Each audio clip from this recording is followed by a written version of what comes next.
नमस्कार, आप देख रहे हैं जेएमडी न्यूज और मैं हूं आपके साथ तास्ता तिवारी।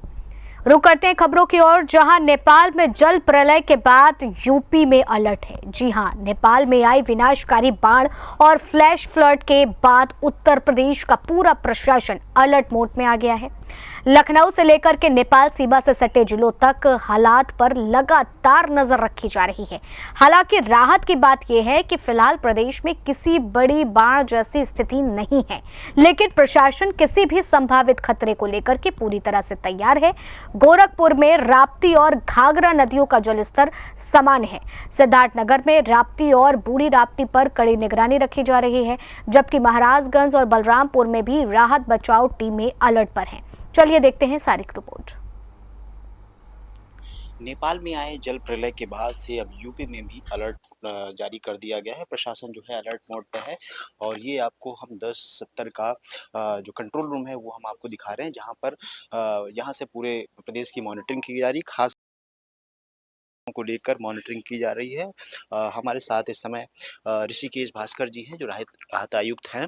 सर, जो नेपाल में जो त्रासदी आई है उसका असर क्या यूपी के आसपास जो उससे सटे जिले हैं उसमें कुछ ऐसा असर है? देखिए, ये घटना जो है नेपाल की बड़ी दुखद घटना है सर्वप्रथम तो। और ये घटना कल सुबह की है, करीब 9 साढ़े 9 बजे के आसपास की है। और जैसे ही घटना की सूचना प्राप्त हुई है, तब से ही माननीय मुख्यमंत्री जी द्वारा इसमें लगातार अनुश्रवण के निर्देश दिए गए हैं। और राहत आयुक्त कार्यालय राजस्व विभाग द्वारा इसके ऊपर पूरी तरह से नज़र बना के रखी गई है। जो त्रासदी हुई है उससे अंदेशा था कि पानी जो है बहकर उत्तर प्रदेश के जनपदों में आएगा और यहाँ पे बाढ़ जैसी स्थिति जो है वो और ज़्यादा विकराल हो जाएगी। परंतु ये लगातार अनुश्रवण के बाद में ये स्पष्ट हुआ है कि जो नारायणी नदी है जिसमें ये प्रकोप हुआ है, उसमें जल स्तर जो है खतरे से नीचे है। तो अब जो है 24 घंटे के बाद में भी खतरे से नीचे होने की वजह से पानी का स्तर उत्तर प्रदेश के किसी जनपद में, विशेष करके देवरिया, महाराजगंज और कुशीनगर, इनमें बाढ़ जैसी स्थिति आने की नेपाल में हुए त्रासदी की वजह से कोई संभावना नहीं है। अच्छा, कुछ यहाँ के लोग, यूपी के लोग भी वहाँ मिसिंग हैं ये बताया जा रहा है। 165 लोग वहाँ मरे हैं, तो उसमें क्या? जी देखिए, ये डेथ हुई है ये आप नहीं कह सकते। हो सकता है वो सुरक्षित हो सकता है वो कहीं फंसे हो। मैं नेपाल की बात कर रहा हूँ सर, यहाँ के लोगों की। तो वहाँ की भी मैं बता रहा हूँ कि जो 105 भारतीय वहाँ पर मिसिंग होने की सूचना प्राप्त हुई है, उनको ट्रेस करने की लगातार मतलब जो है भारत सरकार द्वारा भी प्रयास किया जा रहा है और जो भारतीय दूतावास है उनके द्वारा भी प्रयास किया जा रहा है। इन 105 लापता लोगों में उत्तर प्रदेश का कोई नागरिक होने की सूचना प्राप्त नहीं हुई है। और जो टूरिस्ट एजेंसीज है, जो टूरिस्ट कंपनी चलाते हैं, इनके माध्यम से भी हम लोगों ने सीधे संपर्क किया है उनसे, तो उनके माध्यम से भी सूचना मिली है, उसमें कोई उत्तर प्रदेश का नागरिक होना नहीं पाया गया है। इसके अलावा जो है कंट्रोल रूम के माध्यम से भी हम लोग सूचनाएं ले रहे हैं जनपदों से। जिलाधिकारियों के यहाँ पे भी जो सूचना प्राप्त हो रही है उत्तर प्रदेश के नागरिकों के बारे में, उसकी भी हम लोग सूची ले रहे हैं। और कुछ जो परिजन है यहाँ के, वो भी हमें यहाँ पर फोन कर रहे हैं। तो उनके माध्यम से जो सूचना प्राप्त हुई है, कब लगभग लगभग 12 नागरिक जो है उत्तर प्रदेश के वो मिसिंग है वहाँ पर नेपाल में। 12 में से एक व्यक्ति सुरक्षित वापस घर आने की सूचना अभी अभी थोड़ी देर पहले प्राप्त हुई है। बाकी 11 जो है इनको ट्रेस करने के लिए गृह मंत्रालय, भारत सरकार और भारतीय दूतावास को भी सूचना इनकी दी गई है और हम लोग प्रयास कर रहे हैं कि इनको जल्द से जल्द लोकेट किया जाए। अभी दिक्कत आपको लग रही है, ऐसी कुछ परिस्थितियां हैं कि जो नेपाल से सटे इलाके हैं वहाँ पे अलर्ट रहने की ज़रूरत है या लोगों को सावधान रहने की ज़रूरत है? क्योंकि ये नेपाल के बाद एक मैसेज गया है, जो आस-पास सटे लोग हैं डरे हैं, तो क्या मैसेज देना चाहेंगे सर उन लोगों को? देखिए, पैनिक होने की आवश्यकता नहीं है। और उत्तर प्रदेश सरकार द्वारा, राजस्व विभाग द्वारा जो बाढ़ पूर्व जो तैयारियां होती है वो काफ़ी अच्छे ढंग से और बहुत डिटेल में जाकर जो है इसकी व्यवस्थाएं की गई है और तैयारियां की गई है। उदाहरण के रूप में जैसे जो बाढ़ शरणालय होते हैं, राहत सामग्री पहुंचाने के लिए एनडीआरएफ, एसडीआरएफ, पीएसी, जल पुलिस, इन सब की जो टुकड़ियां होती है, इन सब की तैनाती हम लोगों ने पहले ही कर रखी है। तो अगर इस तरह की कोई सूचना आती भी है तो जनपद के प्रदेश के सारे जनपद जो है ये पूरी तरह से मुस्तैद और तैयार है, ताकि लोगों को जो है सुरक्षित स्थान पर ससमय ले जाया जा सके और आवश्यकता पड़े तो उनको जो है रेस्क्यू भी किया जा सके। तो इसके लिए मतलब जो है जनपद, सारे जनपद जो है तैयार है। और लोगों को आपके माध्यम से मैं लोगों को यही अपील करना चाहूँगा कि वो अपने आप को सुरक्षित रखें और जो बाढ़ के जो पानी होता है, क्योंकि उसमें उसकी गहराई और उसमें जो उसकी जो गति होती है वो हमको पता नहीं होती है, तो ऐसी जगह से मतलब जो दूरी बना के रखें, खास करके छोटे बच्चे और महिलाओं को जो है सुरक्षित ज़्यादा रखें। और कोई भी समस्या होती है तो निश्चित रूप से 1070 हमारी हेल्पलाइन है, इस पे संपर्क कर सकते हैं, या फिर आपके जो जनपद के जो जिलाधिकारी उप जिलाधिकारी है उनके कार्यालय से भी आप संपर्क करेंगे तो आपको तत्काल जो है मदद और राहत जो है उपलब्ध कराई जाएगी। नेपाल की बात करें तो क्या सर यहाँ से कोई टीम एसडीआरएफ या एनडीआरएफ या राहत सामग्री क्या यहाँ से भी भेजी जा रही है? देखिए, भारत सरकार द्वारा इसको कोऑर्डिनेट किया जा रहा है और इसके विषय में जो है आप उनसे संपर्क करेंगे तो आपको और सटीक और अद्यतन जानकारी प्राप्त हो पाएगी। धन्यवाद। तो ये थे हमारे साथ राहत आयुक्त जो लगातार इसकी मॉनिटरिंग कर रहे हैं और ये पूरा एक मॉनिटर सिस्टम यहाँ पे तमाम लोग लगे हुए हैं, खासकर उन खास जिलों से जो नेपाल से सटे हैं और साथ ही साथ जहाँ पर बाढ़ के प्रकोप ज़्यादा है। सामने कई स्क्रीन पे टीवी की स्क्रीन लगी हैं जहाँ से कोई भी ऐसी सूचना आती है तो उसकी भी जानकारी लेते हैं और ये तमाम यहाँ पे अलग अलग विभागों के लोग यहाँ बैठे हैं। इसमें एनडीआरएफ के भी हैं, एसडीआरएफ के भी हैं, राहत सामग्री से जुड़े भी लोग हैं। हर तमाम तरीके से ये 1070 का कंट्रोल रूम है और यहीं से पूरी उनकी निगरानी की जा रही है। फिलहाल जो यूपी सरकार है वो लगी हुई है कि किसी भी प्रकार से जो आम आदमी हो उनको किसी प्रकार की दिक्कतें ना हो, तो और उनको ऐसी कोई दिक्कतें आती हैं तो उनको तुरंत राहत भी पहुंचाया जा सके। कैमरा पर्सन इनके साथ साहबदीन यादव, जीएमडी न्यूज़, लखनऊ।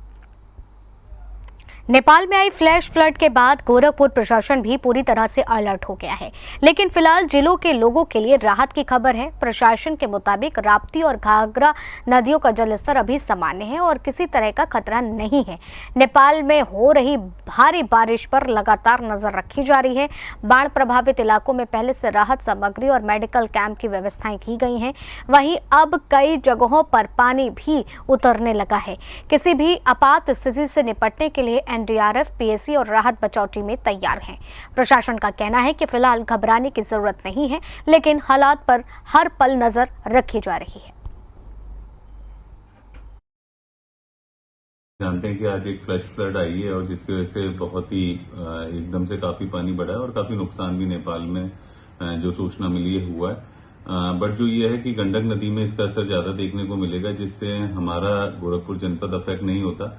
अभी राप्ती में भी पानी कम है, घाघरा में थोड़ा पानी है, जिसकी वजह से जैसा हमने बताया था कि बडलगंज में हमारे 6 गांव ऐसे थे जो प्रभावित हुए थे और खजनी में 1 गांव हुआ था। हमने ऑलरेडी सभी टीम्स डिप्लॉय कर दी थी, राशन किट का वितरण कर दिया था और वहां पे लगातार मेडिकल कैंप हो रहे हैं। नेपाल में आई विनाशकारी बाढ़ के बाद सिद्धार्थनगर प्रशासन पूरी तरह से अलर्ट मोड में आ गया है। जिले में राप्ती और बूढ़ी राप्ती नदी के जलस्तर पर लगातार नजर रखी जा रही है। नदी के किनारे रहने वाले लोगों को सतर्क रहने की सलाह दी गई है। प्रशासन का कहना है कि किसी भी आपात स्थिति से निपटने के लिए सभी तैयारियां पूरी कर ली गई हैं।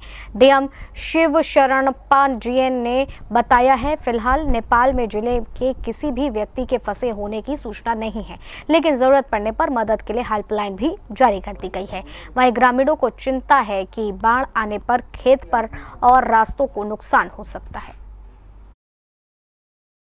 अभी नेपाल में एक फ्लैश फ्लड हुआ जिसमें मेजरली नारायणी नदी इफेक्ट हुई, जो जनपद महाराजगंज, कुशीनगर और देवरिया से होके बिहार जाती है। जनपद सिद्धार्थनगर में अभी ऐसी कोई इशू नहीं आया है और मेजरली यहाँ पे राप्ती का फ्लो रहता है और वहाँ पे राप्ती में डेंजर लेवल से बहुत नीचे है पानी। बट हम लोग लगातार इसको मॉनिटर कर रहे हैं, फील्ड में हमारे अधिकारी मौजूद हैं और कहीं भी अगर ऐसी संकेत आते हैं तो हम लोग तत्काल उस पर कार्रवाई भी करेंगे।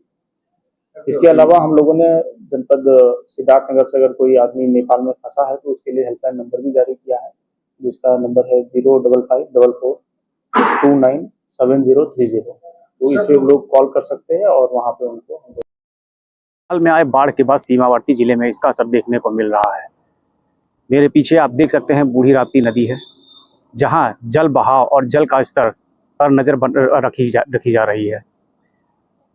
वहीं नेपाल में नदी के बढ़ते जल स्तर के कारण नदी के किनारे बसे ग्रामीणों में भी चिंता का माहौल देखा जा सकता है।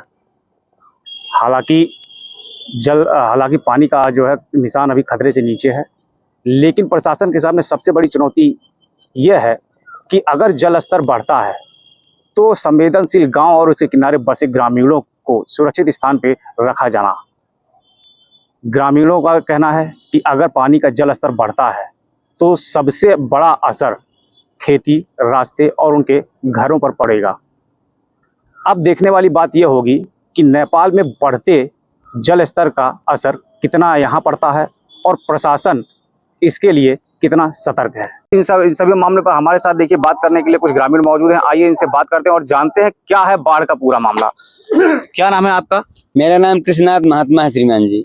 बाढ़ अभी जैसे नेपाल में जो त्रासदी हुई है बाढ़ को लेकर के, जी जी, जनपद में क्या स्थिति है बाढ़ को लेकर के? बाढ़ को लेकर के जनपद में अभी कोई विशेष वो नहीं है, लेकिन जैसा सुना जा रहा है वैसा बाढ़ में ये प्रतिवर्ष हर वर्ष अभी विगत वर्षों में बाढ़ से यहाँ तबाही हो गई थी और दिन ब दिन मतलब जो है बाढ़ से हम लोग प्रभावित हो जाते हैं।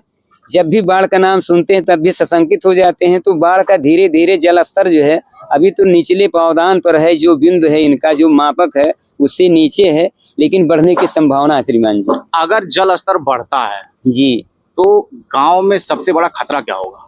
अगर जल स्तर बढ़ता है तो गांव में श्रीमान जी हमारे मवेशियों का, जानवरों का, हम लोगों का मतलब ये बाढ़ एरिया है ही है, आप जानते भी हैं ये बाढ़ एरिया है। और यहाँ इतनी परेशानी हो जाएगी कि हम जानवर और बैल, गाय, भैंस लेकर के कहाँ जाएंगे।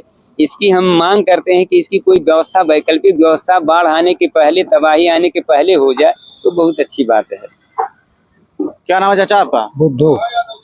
ये बताइए कि अभी जैसे नेपाल में जो बाढ़ आई हुई है, हमारा नहीं जानकारी है भाई। क्या नाम है चाचा आपका? रामजस। बाढ़ जो नेपाल में बाढ़ आई जिससे त्रासदी हुई, जिले में बाढ़ की स्थिति क्या है? अभी तो ककरई नदी में खड़े हैं इस समय, ऐसी तो कोई स्थिति नहीं दिख रही है, बाकी आ जाए तो अलग बात है। अगर मान लीजिए बाढ़ का जल स्तर, पानी नेपाल से आता है और जल स्तर यहाँ बढ़ता है तो क्या खतरा गांव के लिए पैदा हो सकता है? अब जान माल का दोनों खतरा है, सबके लिए है, दिक्कत तो है। शासन की तरफ से कोई चेतावनी दी गई बाढ़ को लेकर के कि नहीं? अभी तक तो नहीं दी गई है। जैसा कि ग्रामीणों ने बताया है कि अभी तक जो है प्रशासन की तरफ से कोई चेतावनी नहीं दी गई है। बाढ़ का जो पानी है वो अभी निचले स्तर पर है और बाढ़ की ऐसी कोई स्थिति नहीं है। अगर जल स्तर बढ़ता है तो सबसे ज्यादा खतरा अगर जो होना है तो खेती, रास्ते और घरों की तबाही की होगी। अब देखने वाली बात ये होगी कि प्रशासन बाढ़ को लेकर के कितना अलर्ट है और नेपाल में आए बाढ़ का असर जनपद में कितना बढ़ता है। Paritosh Mishra, GMD news, Siddharthnagar. नेपाल में आई अचानक बाढ़ ने ऐसा हड़कंप मचाया कि सैकड़ों यात्रियों और पर्यटकों का पता लगाने के लिए भी बड़े स्तर पर तलाश शुरू करनी पड़ गई। शुरुआती जानकारी के मुताबिक रसुआ जिले के भोटेकाशी नदी में आए तेज पानी के बाद 384 लोगों के लापता होने की खबर सामने आई है, जिनमें कई भारतीय भी बताए जा रहे हैं। इस घटना के बाद भारत नेपाल सीमा से लगे महाराजगंज में भी प्रशासन पूरी तरीके से अलर्ट हो गया है। गंडक नदी के जलस्तर पर 24 घंटे नजर रखी जा रही है। पुलिस प्रशासन और राहत टीमें तैयार रखी गई हैं। अधिकारियों ने लोगों से अपील की है कि नदी किनारे जाने से बचें और किसी भी चेतावनी को गंभीरता से लें। तरीके से हमें कोई सूचना जनहानि की नेपाल साइड से नहीं मिली है, लेकिन हम यहाँ पर चूँकि कुशीनगर भी यहाँ से जो वाल्मीकि बैराज से जाता है पानी तो कुशीनगर भी जाता है, तो कुशीनगर और आसपास जो वेस्ट चंपारण है बिहार, वहाँ के प्रशासन के साथ भी हम संपर्क में हैं ताकि कोई भी अप्रिय स्थिति अगर होती है तो तुरंत उस पर एक्शन लिया जा सके और वहाँ पे जन और हानि कम से कम हो, इसको लेकर सतर्क हैं। नेपाल में आई तबाही की खबरों के बीच बलरामपुर के लोगों के लिए भी राहत की बात सामने आई है। आपको बता दें कि प्रशासन ने साफ कर दिया है कि फिलहाल नेपाल की भारी बारिश और बाढ़ का सीधा असर बलरामपुर पर पड़ने की संभावना नहीं है। राप्ती नदी का जलस्तर अभी खतरे के निशान से काफी नीचे है और स्थिति पूरी तरह से नियंत्रण है। फिर भी प्रशासन कोई जोखिम नहीं लेना चाहता, इसलिए बाढ़ चौकियों, शरणालयों, मेडिकल टीमों और पशु शिविरों को अलर्ट मोड पर रखा गया है। तटबंधों और संवेदनशील इलाकों का लगातार निगरानी की जा रही है। अधिकारियों ने लोगों से कहा है कि अफवाहों पर ध्यान मत दें, सिर्फ सरकारी जानकारी पर ही भरोसा करें।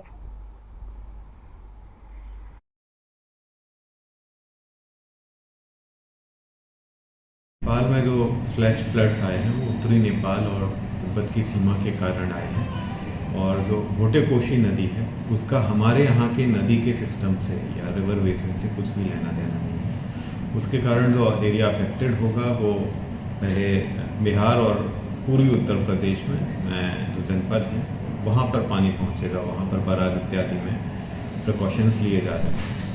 हमारे यहाँ पर वर्तमान में उसके कारण कोई प्रभाव नहीं है, ना ही प्रभाव पड़ेगा। नेपाल में आई तबाही को लेकर बलरामपुर श्रावस्ती बैराज अलर्ट कर दिया गया है। आपको बताते चले, जिस तरह से नेपाल में आई तबाही से कई लोगों की घर एकदम तबाह हो गया है, वहाँ के रहने के लिए लोग दर दर भटकते हुए नज़र आते हैं। पहले की जो हालात थी अब बहुत ही दयनीय होती जा रही है।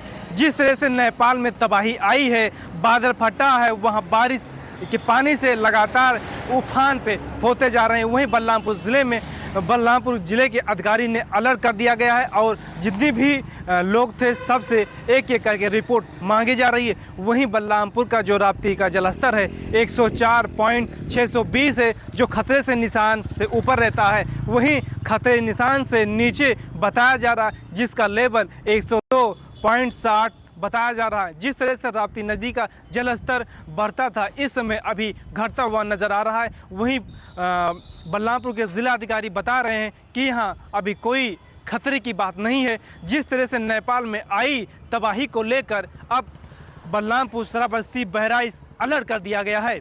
GMD न्यूज़ से राउत बलरामपुर।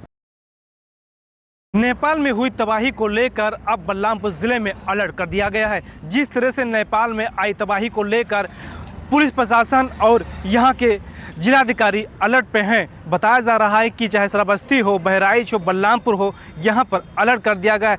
नेपाल में भीषण तबाही को लेकर वहाँ जिस तरह हालात बनी हुई है, उस तरह से बताया जा रहा है कि वहाँ जो रहने खाने पीने की व्यवस्था बहुत ख़राब है।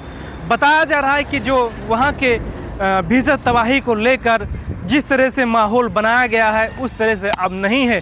वहीं बताया जा रहा है कुछ लोग फंसे हैं, उनको जवान के द्वारा उनको बाहर निकाला जा रहा है, उनको उचित स्थान पर किया जा रहा है। वहीं बलरामपुर ज़िले में जो राप्ती का जलस्तर 104.620 है, उसको देखते हुए यहाँ नॉर्मल जलस्तर बताया जा रहा है, जिसका राप्ती का जलस्तर 102.260 जो राप्ती का जलस्तर है वो कम दिखाई दे रहा है। जिस तरह से नेपाल में आई तबाही को लेकर लगातार अब बलरामपुर ज़िले में अलर्ट कर दिया गया है। GMD न्यूज़ से राउत बलरामपुर। कानपुर में सड़क का गड्ढा अब सिर्फ गड्ढा नहीं बल्कि सियासत का नया मैदान बन गया है।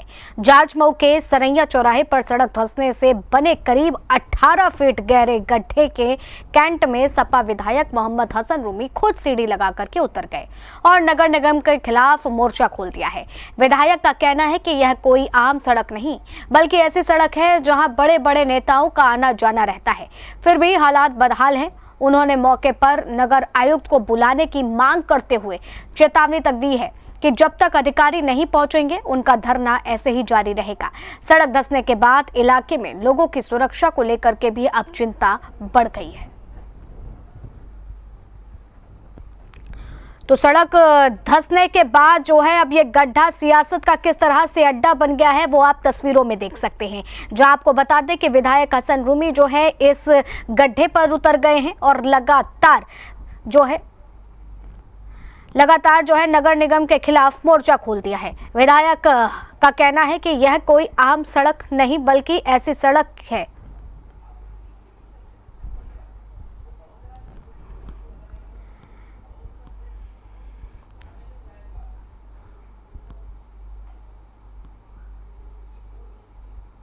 तो ये सीधी तस्वीरें आपको दिखा रहे हैं जहां आपने नेताओं को मंच पर भाषण देते हुए जरूर देखा होगा, सड़क पर धरना देते हुए भी देखा होगा, लेकिन क्या कभी किसी विधायक को 18 फीट गहरे गड्ढे में बैठकर धरना देते हुए देखा है? अगर नहीं देखा है तो ये कानपुर की आप इन तस्वीरों में साफ तौर पर देख सकते हैं, क्योंकि कानपुर में कुछ ऐसा ही नजारा देखने को मिल रहा है।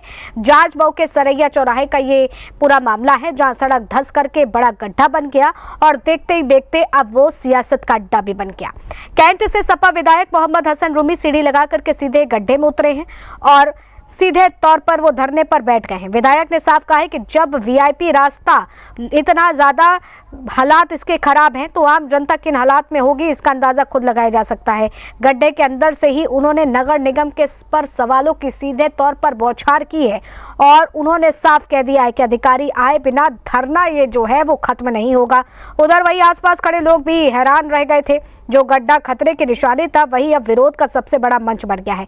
कानपुर में फिलहाल सड़क से ज्यादा चर्चा अब इस गड्ढे की हो रही है और सवाल ये है कि आखिर जो मांग विधायक कर रहे हैं उनकी मांग पूरी होगी, क्योंकि ये सीधे तौर पर तस्वीरें बता रही है कि सड़कों का दर्द क्या है और इस दर्द के साथ में आम जनता को कितनी ज्यादा तकलीफें हो रही हैं वो सीधे तौर पर ये स्थिति जो है वो बताते हुए नजर आ रही है। क्योंकि 18 फीट का गड्ढा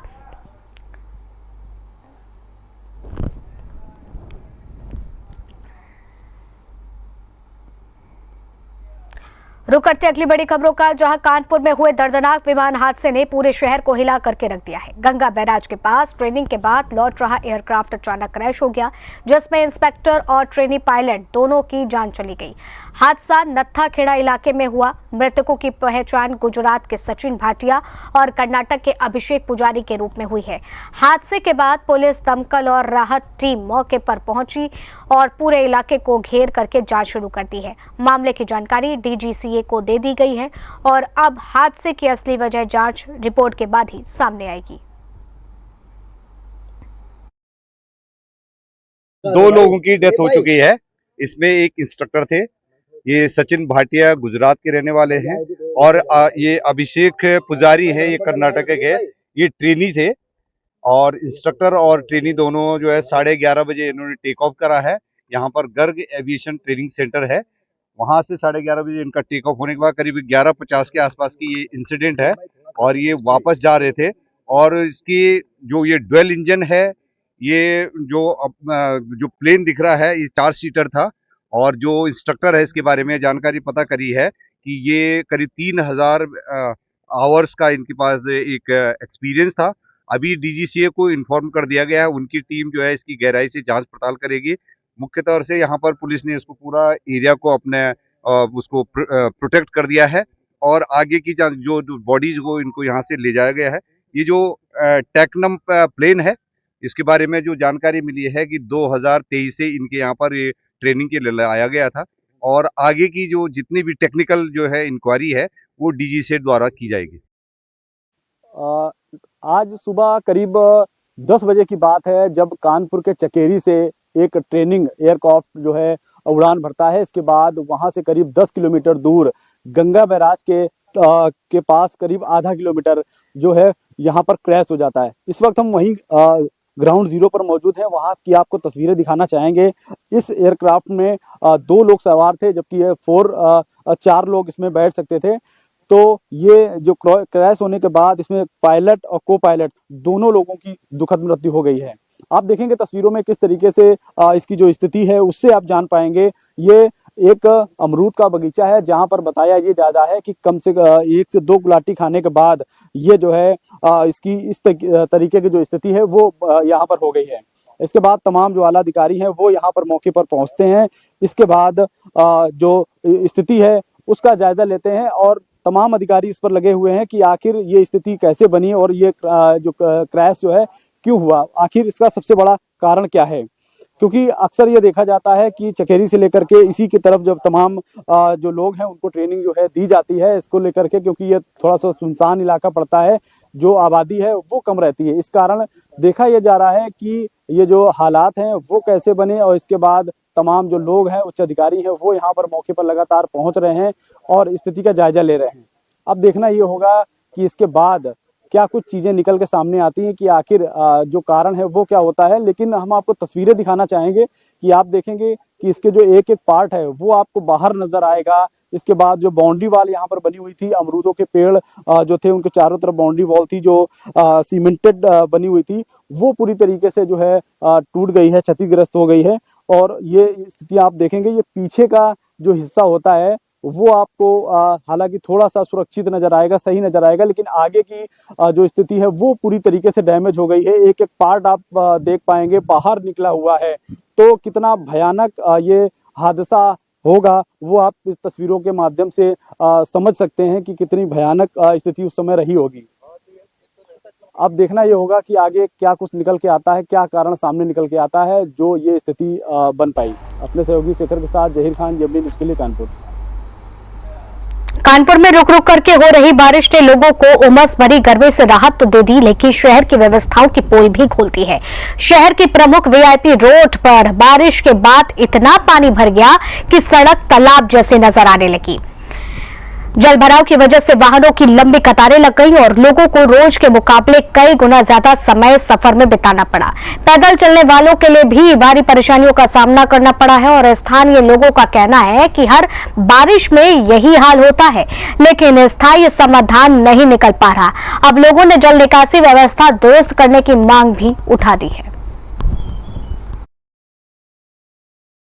रुक रुक के हो रही शहर में बारिश, जहां एक तरफ अधिकारियों की पोल खोल दी है तो वहीं दूसरी तरफ शहर वासियों को भीषण उमस की गर्मी से राहत मिली। इस समय मौजूद है वीआईपी रोड पे। तस्वीरों में आप देख सकते हैं किस तरीके से ये वीआईपी रोड है। यहाँ पर पानी जो है वो भरा हुआ है, गाड़ियाँ खड़ी हैं। मौके पर जो गाड़ियाँ निकल रही हैं उनका हम सहयोगी से चाहेंगे कि पहिया दिखाएं किस तरीके से डूबा हुआ है। और जहाँ तक लगातार ये होता है कि हर साल करोड़ों का टेंडर पास होता है सफाई को लेकर, नाला सफाई को लेकर, लेकिन ये वीआईपी रोड भरा है जहां से वीआईपी लोगों का आना जाना भी रहता है। इसके बावजूद भी पानी की स्थिति आप देख सकते हैं कि किस तरीके से यहाँ पानी भरा हुआ है, लेकिन पानी निकासी की कोई भी सुविधा आज दिन तक यहाँ नहीं दी गई है। अधिकारी ऐसी कमरों में बैठ के बड़ी बड़ी बातें करते हैं और कहते हैं कि बरसात के पहले वो तैयार हो जाते हैं, लेकिन जिस तरीके से यहाँ वीआईपी रोड पे पानी भरा हुआ है, आखिरकार जिम्मेदार